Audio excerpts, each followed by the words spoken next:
how does a satellite orbit? What keeps it up there? The answer is to do with some of the ideas of gravitation first defined by Isaac Newton 400 years ago. Newton said that apples which drop off a tree were pulled by the same force that kept the moon going around the Earth. He called this gravity.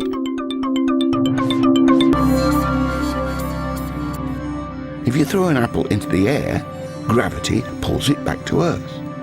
If you were to throw an apple hard enough, it might do something like this, before disappearing into space.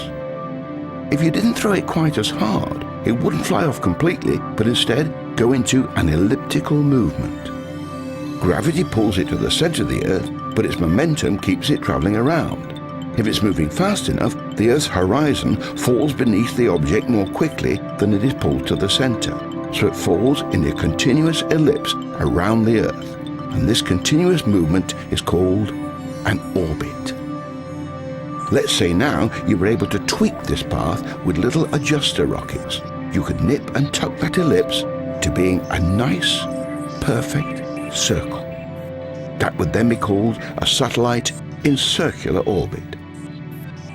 Let's say you were to fire off a whole set of apples into space. The ones you throw hard would go far out into space and end up orbiting slowly. The ones nearer would be going faster.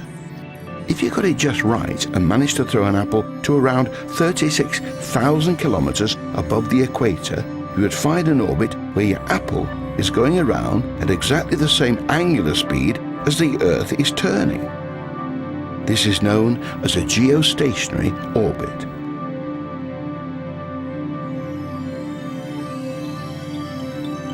The satellite would appear to stay still to someone watching it from the Earth's surface. This is very useful to scientists and technicians because they always know exactly where it's going to be in the sky. We use all these principles to launch satellites into geostationary orbits, where they relay signals for TV, internet, and many other services.